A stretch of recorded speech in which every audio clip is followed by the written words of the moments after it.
Bueno, ahora vamos a hablar de patología musculoesquelética y de partes blandas. Cuando hablamos de patología que implica para las partes blandas, la parte más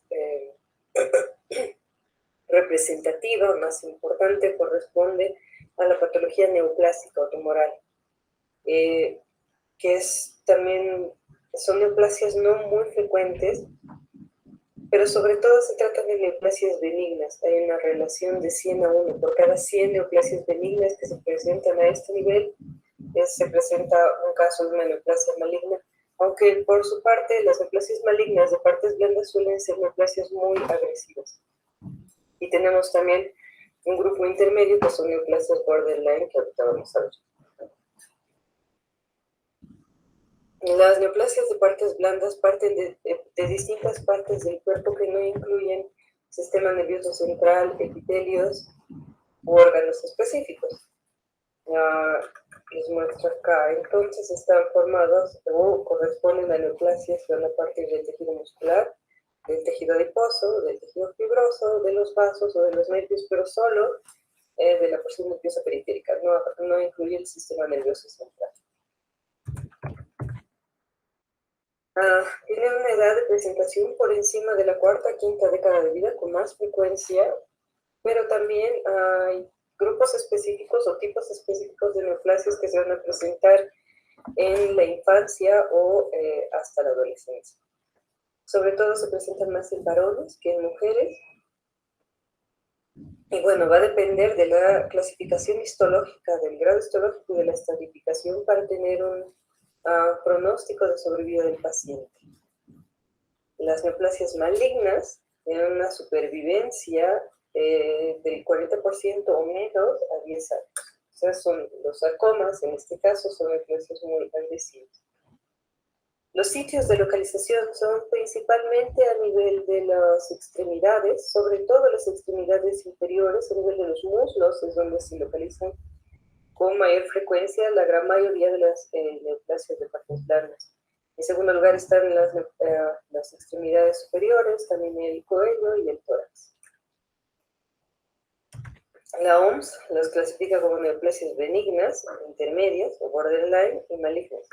Las intermedias, a su vez, pueden ser localmente agresivas, aquellas que recidivan constantemente una vez que se las reseca o se les saca, extrae, y las que son raramente metastizantes.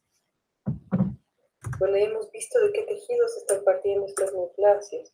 Entonces, nos vamos a mencionar cuáles son según el tejido del que estén partiendo. Tumores del tejido adiposo puede ser el lipoma y su variante maligna, el liposarcoma. Tumores del tejido fibroso, tenemos la fascitis nodular, las fibromatosis, que pueden ser superficiales o profundas, y el fibrosarcoma, que sería la variedad maligna. De los tumores fibrohistiocíticos, este nombre hace referencia a su componente histológico tanto por células fibrosas como histocíticas. Tenemos el fibrohistiocitoma, el dermatofibrosarcoma protuberans, el fibrohistiocitoma maligno. Dentro de los tumores del músculo estriado tenemos el rhabdomioma y el rhabdomyosarcoma. En el músculo liso lo mismo, leiomioma y leiomiosarcoma. En cuanto a los tumores vasculares, podemos tener el hemangioma, los linfangiomas, los hemangioendotheliomas y angiosarcomas. Los tumores del nervio periférico, el neurofibroma, schwannoma, el tumor de los senos granulares y los tumores de histogenia incierta. Aquí aparece el sarcoma sinovial, el sarcoma alveolar de partes blandas y el sarcoma epitelial. Veamos entonces los principales representantes de todos estos grupos. Aquí tenemos primero el lipoma, que viene siendo la neoplasia más frecuente en presentación de partes blandas. Sobre todo, el lipoma, el término es benigno y está haciendo referencia a una neoplasia benigna, que es la que se presenta, como les digo, con extrema frecuencia. Se trata de una masa de tejido adiposo tabicada, encapsulada, que puede medir desde unos pocos centímetros hasta medir 10, 20 o 30 centímetros. Puede llegar a convertirse en verdaderas masas grandes, voluminosas, también dependiendo de la cantidad de tejido adiposo que tenga el paciente que posee la neoplasia.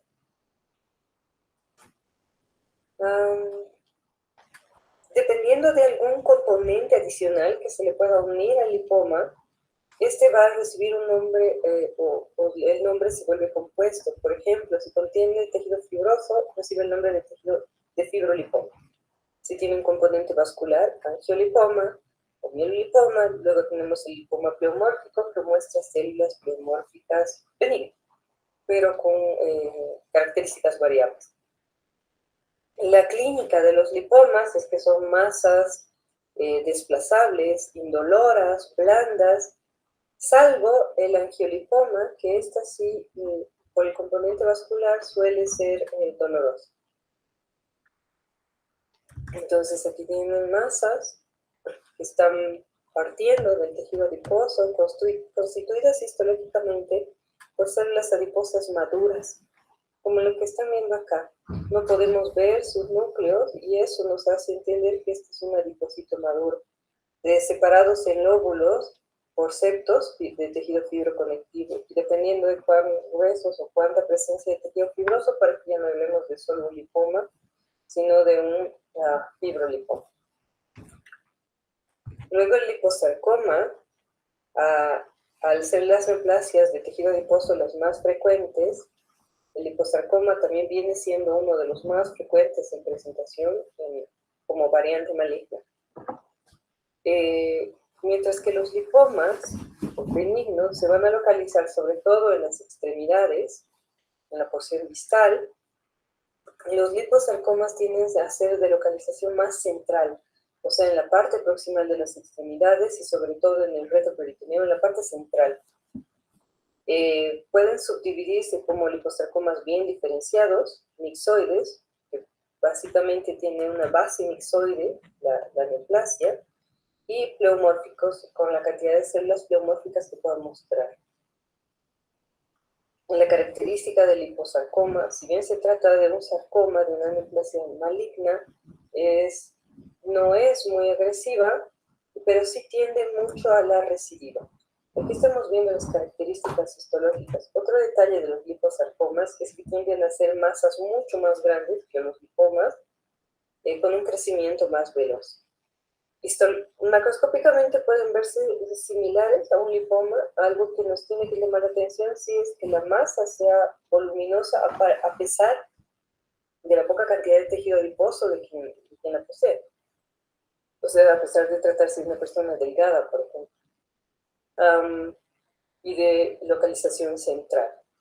Aquí viene la histología, que ya no estamos viendo células adiposas maduras, sino estamos viendo adipocitos inmaduros, lipoblastos, y algunas células atípicas, y entonces esto ya nos orienta al diagnóstico de un liposarcoma. Luego tenemos los tumores del tejido fibroso, y podemos hablar de proliferaciones pseudosarcomatosas que incluyen la fascitis nodular y la miositis ossificante. En cuanto a la fascitis nodular, se trata de una proliferación fibroblástica y de células fibrosas autolimitada, que sobre todo se presenta a nivel de los antebrazos, en la cara palmar de los antebrazos. Tiene el antecedente, en un porcentaje importante, algunos libros mencionan hasta un 25%, de un antecedente traumático. Son lesiones que miden por lo general menos de 5 centímetros, autolimitadas, o sea, van a llegar a medir ese diámetro y ahí se detienen. Son masas solitarias, de crecimiento rápido y suelen ser dolorosas. También, aparte de presentarse a nivel del antebrazo, pueden presentarse a nivel del tórax y de la espalda. Histológicamente, están constituidas por estas células fusiformes, redondas, dispuestas sobre un material mixoide, como lo que están viendo acá.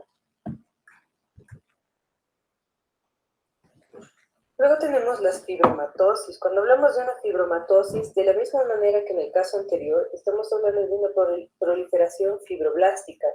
Pero en el caso de la fibromatosis, esta es infiltrativa.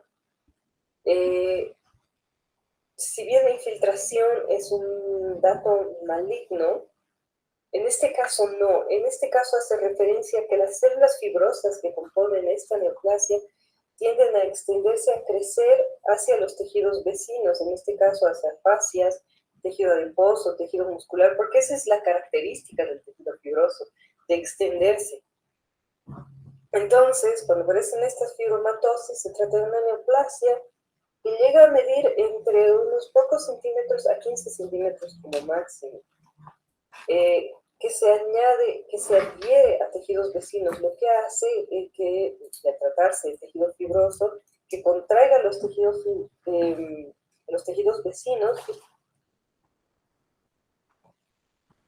no continúa extendiéndose ni infiltrando, tampoco da metástasis, solo que en un área determinada, en un área localizada, se extienden entre esos tejidos, entre las fibras, ya sea del tejido muscular, adiposo, en las fascias, incluso el tejido cutáneo, produce este efecto de contracción que resulta en una deformidad local y bueno, se detiene ahí.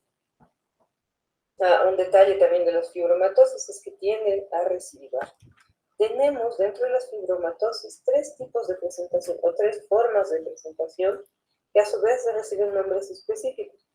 La fibromatosis, y también las podemos clasificar antes, en superficiales y profundas. Primero veamos las superficiales. Tenemos la fibromatosis plantar o enfermedad de Leber-Hose. Tenemos la fibromatosis palmar o fibromatosis de Dupuytren. Y finalmente la fibromatosis peniana o fibromatosis de Peyronie. Veamos primero características generales de estas fibromatosis superficiales. Es que son neoplasias de crecimiento lento, afectan fases y eponeurosis, son poco agresivas, constituidas por fascículos de tejido fibroso anchos, con abundante colágeno, afectan más al sexo masculino y las presentaciones palmar y plantar tienden a estabilizarse y no extenderse más allá. Empecemos con la fibromatosis de Dupuytren o palmar. Esta va a ser la más común en presentación, sobre todo en varones, y tiene una probabilidad de presentación bilateral del 50%. Con el tiempo, esta contracción que produce esta fibromatosis palmar afecta sobre todo el cuarto y quinto dedos y genera, aquí les voy a mostrar la imagen, genera esta flexión del cuarto y del quinto dedo, una flexión permanente y constante. Histológicamente están viendo la proliferación del tejido fibroso que ha ido extendiéndose más allá de las fascias, incluso está llegando hacia el tejido muscular y por eso provoca esta deformidad. Nuevamente la imagen, ¿no? Donde pueden observar la deformidad que se produce en flexión del cuarto y quinto dedo. Histológicamente, células fibrosas maduras con abundante colágeno. Luego la fibromatosis plantar o de Leber-Hose, igual afecta aponeurosis y también hacia el tejido muscular.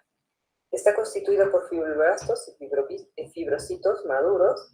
Esta sí es dolorosa, pero no produce una contracción a nivel del tejido o de la planta del pie. O si la produce es raro. Afecta sobre todo a niños de menos de 10 años y suele ser confundida clínicamente con el sarcoma de Kaposi. Entonces, si ven acá, están observando el foco de la fibromatosis. Nuevamente acá, la fibromatosis plantar. Fíjense, esto puede ser diagnosticado o confundido clínicamente con un sarcoma de Kaposi. No están viendo contracción de tejidos vecinos, pero sí la presencia de la masa fibrosa, que es un tejido indurado, firme, adherido a planos profundos. Aquí ven el tejido fibroso que se está extendiendo a partir del tejido celular subcutáneo y en profundidad, ¿no es cierto?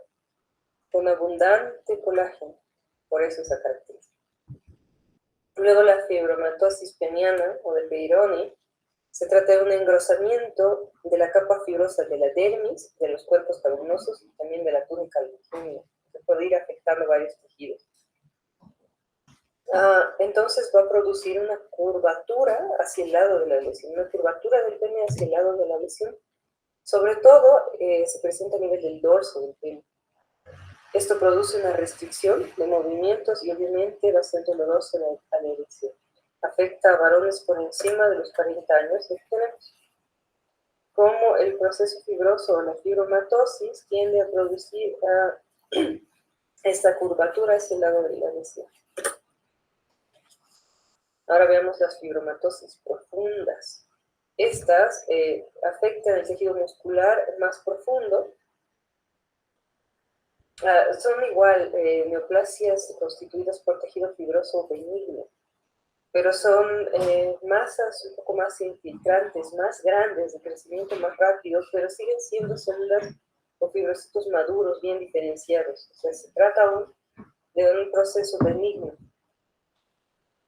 Una característica de la fibromatosis, o podríamos decir benigno o borderline, porque tiende a recidivar, a pesar de una resección completa, tiende a recidivar. Aquí entonces podemos ver, esta fibromatosis profunda recibe el nombre de tumor desmoide, que puede ser extraabdominal, puede presentarse en las extremidades superiores, en el tórax, en las extremidades inferiores, presentaciones abdominales, que es el desmoide abdominal, puede ser pélvico o mesenterico, asociado también al síndrome de Garner. ¿Qué es este síndrome de Garner? Es una poliposis adenomatosa familiar. Entonces aquí ven grandes masas de tejido fibroso que se van a extender dentro, ya sea intraabdominal, como lo que están viendo acá, o en el tejido muscular de las extremidades, pero de localización más profunda, y tiende a extenderse más, a ser grandes masas, más grandes que las que se presentarían en una fibromatosis superficial. Igual están constituidas por células o por fibrocitos maduros, en algunos casos neoplasias un poco más celulares, lo que hace también referencia a la tendencia a la recidiva, o cada recidiva que presente la lesión será un poco más celular, un poco de crecimiento un poco más rápido, lo que muestra esa característica que tiende a ser borderline. Luego el fibrosarcoma. Este puede aparecer en cualquier parte del cuerpo, sobre todo en los miembros inferiores. El fibrosarcoma tiene esa característica macroscópica, clínica, de carne de pescado, si es que logra palpar la lesión. Son masas encapsuladas que infiltran de consistencia blanda y elástica. En muchos casos producen hemorragia y necrosis. Tienden a ser muy agresivos, 50% de ellos tienden a recidivar constantemente y hasta un 25% metastizan. Son masas, histológicamente hablando, mucho más celulares, que además vamos a encontrar fibroblastos, fibrocitos atípicos, también vamos a encontrar múltiples figuras de mitosis. Luego tenemos los tumores fibrohistocíticos. Les decía que este término de fibrohistocítico hace referencia a un componente de fibroblastos y de histocitos en histología. Son neoplasias bien delimitadas, sobre todo se presentan a nivel de la dermis y tienden a parecer cicatrices. Histológicamente, los histocitos tienen esta característica de mostrar pleomorfismo, sin ser malignos. Y por eso la imagen histológica pareciera tratarse de un proceso maligno, pleomórfico, agresivo, pero en realidad no, es ese componente fibroso, como ven acá, y el componente histocitario que puede adquirir múltiples formas y características histológicas. Tenemos el histiocitoma fibroso benigno o dermatofibroma, que son neoplasias de localización dérmica benignas. Sobre todo se presentan en mujeres jóvenes. Vamos a ver si tenemos una imagen. Acá está.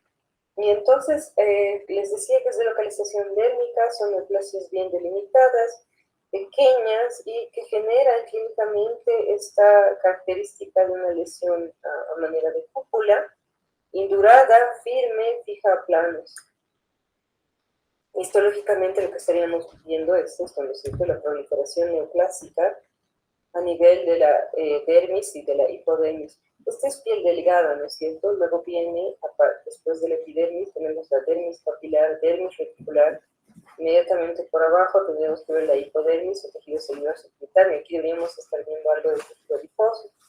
En reemplazo a eso estamos viendo la neoplasia constituida por células fibrosas e histiocytarias. Fíjense acá, el componente en este caso fibroso es mucho mayor al componente histiocytario, por eso está marcado.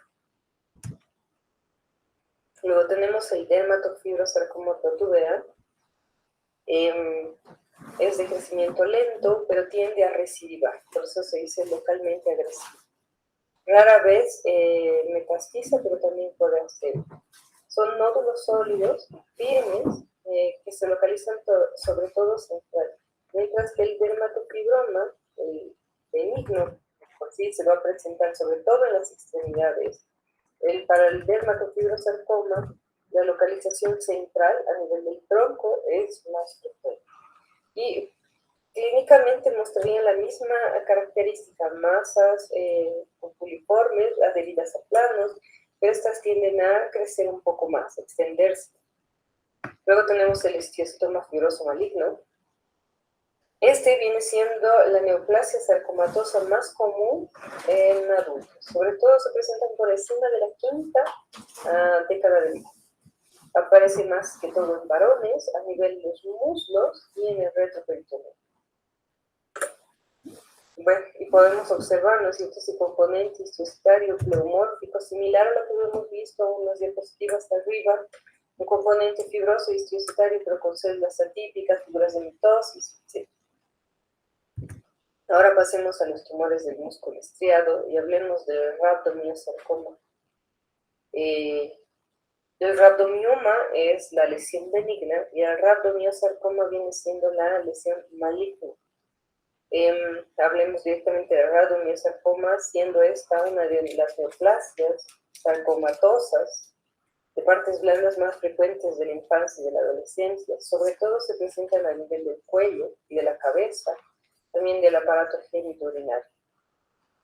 Se tratan de neoplasias muy agresivas que tienden a extenderse, a recidivar y dar metástasis.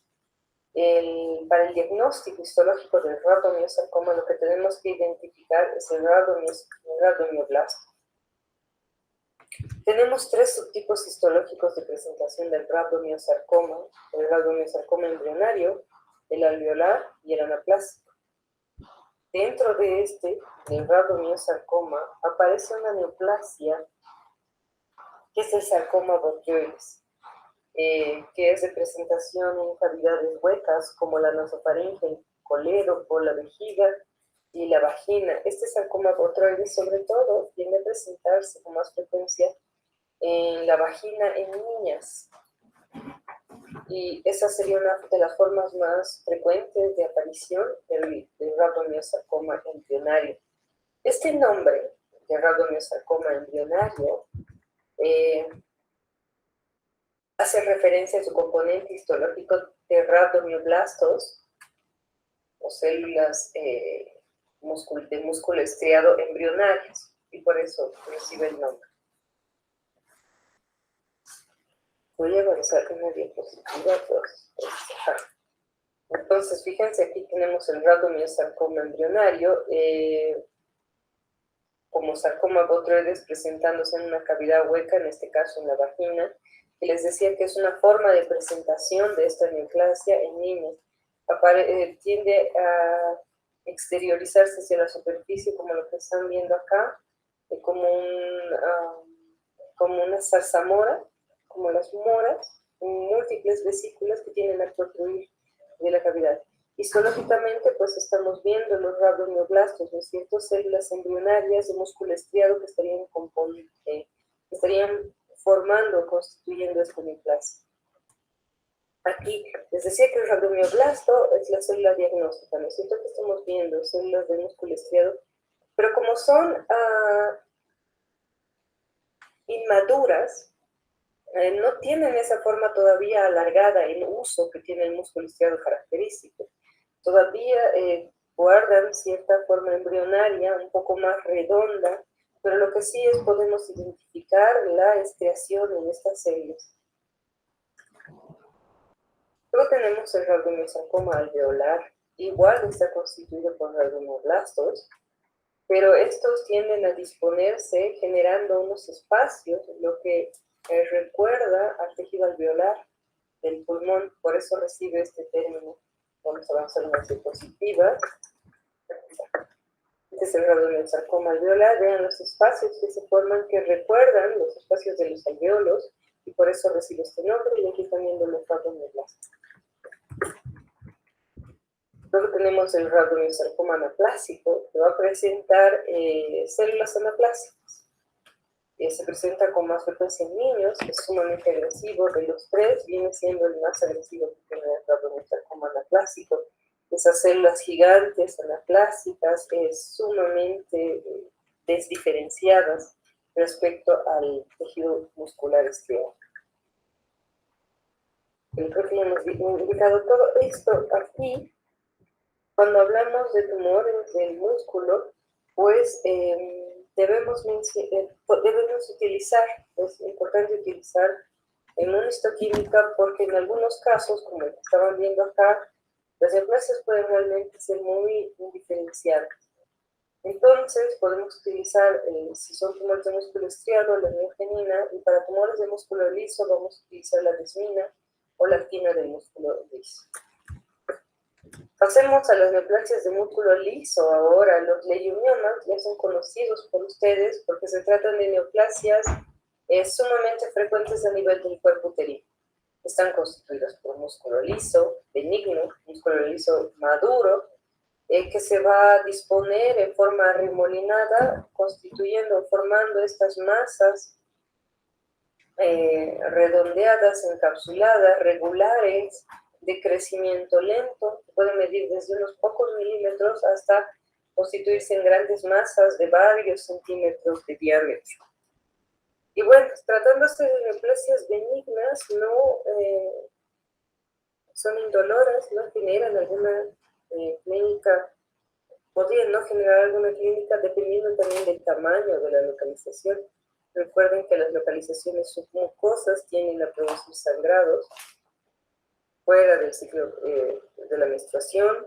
También tienden a, dependiendo de su localización a nivel del fondo uterino o submucosos, tienden a dificultar la implantación del producto de la gestación, lo que produciría abortos espontáneos, etc. Luego tenemos el leiomiosarcoma, que sería la variante maligna de las neoplasias de músculo liso. El leiomiosarcoma es raro en presentación, pero puede aparecer, sobre todo se presenta a nivel de útero, pero también se puede presentar en músculo liso de otras regiones, como a nivel del tracto gastrointestinal, por ejemplo. La característica macro sigue siendo grandes masas sólidas, parcialmente encapsuladas. Estas tienden un poco a infiltrar. Sin embargo, la característica principal está en la histología, donde debemos observar un índice mitótico alto. Estamos hablando de 10 o más mitosis en 10 campos de gran aumento. Luego, los tumores vasculares, tenemos los hemangiomas, ya se había dicho al principio. Por lo general se tratan de lesiones superficiales, localizadas, benignas, y podemos subdividir los hemangiomas en hemangioma capilar, hemangioma cavernoso y el hemangioma el granuloma piógeno. Este está relacionado o asociado a un proceso inflamatorio de alguna zona. El hemangioma capilar viene siendo el más frecuente en presentación, constituido por grandes cantidades de capilares, y el hemangioma cavernoso recibe este nombre porque las luces capilares están muy dilatadas a manera de cavernas. Entonces aquí tenemos un hemangioma capilar. Fíjense las luces vasculares, múltiples luces vasculares. Si bien estamos observando una gran celularidad, en la presencia de gran cantidad de luces capilares es lo que nos orienta al diagnóstico de una lesión de tipo vascular, un hemangioma capilar en este caso. Como decíamos, que por lo general se trata de lesiones superficiales, como que ven acá o acá. Tienen por lo general esta coloración rojiza, violácea, por el componente hemático, ¿no es cierto?, vascular de la lesión. Son lesiones suaves, blandas, adheridas a planos, tienden a ser dolorosas en algunos casos. Luego tienen acá el hemangioma cavernoso, que les decía que las luces de los capilares van a estar tan dilatadas que semejan cavernas, por eso recibió esta denominación de hemangioma cavernoso. Análogo a los hemangiomas tenemos los linfangiomas, que están constituidos por vasos linfáticos en este caso. Y dentro de estos tendríamos el linfangioma circunscrito y el cavernoso con estas características similares a los antes mencionados. Luego tenemos el sarcoma sinovial. Este término de sarcoma sinovial fue erróneamente colocado porque antiguamente las presentaciones o los primeros sitios de donde se extrajo esta neoplasia eran próximos a la articulación de la rodilla y el componente histológico, que es similar al tejido sinovial de la articulación, entonces hizo que le dieran este nombre. Sin embargo, se sabe que no solo se presenta próximo a la articulación de la rodilla, también se va a presentar en otras localizaciones, como la pared torácica, la cabeza o el cuello. Está constituida por estas células fusiformes, pseudoglandulares, basófilas. Viene siendo el cuarto tipo de sarcoma más frecuente y aparece por encima de la tercera, cuarta, quinta década siglo.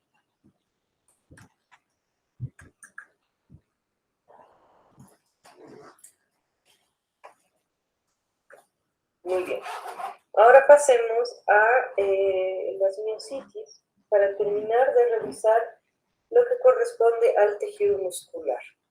Cuando hablamos de miocitis estamos hablando de un proceso inflamatorio que está afectando el músculo esquelético. Estas miopatías inflamatorias podemos clasificarlas en tres tipos: de polimiositis, la dermatomiositis y las miocitis con cuerpos de inclusión. ¿Qué es lo que produce la miocitis? Pues debilidad muscular progresiva y simétrica. En algunos casos van a producir disfagia, caída de la cabeza por afectación de los músculos del cuello. En algunos casos puede afectar el diafragma, músculos respiratorios y tórax, y puede incluso llevar a la muerte del paciente por una falla respiratoria. Por lo general, los músculos extraoculares son los que quedan o resultan respetados. Primero veamos la polimiositis. De causa desconocida, se sospecha que hay una relación autoinmune. Histológicamente se observa que el proceso inflamatorio mononuclear, de tipo inmune, estaría entremezclado entre las fibras musculares. Estos pacientes evolucionan en semanas o meses, hay debilidad en los músculos de los hombros y de la cadera, también presentan disfagia, disfonía y pueden llegar a afectarse los músculos respiratorios. Las dermatomiositis, por su parte, involucrarán también no solo el tejido muscular de las extremidades, sino también afecta hacia la piel de las extremidades y del tronco.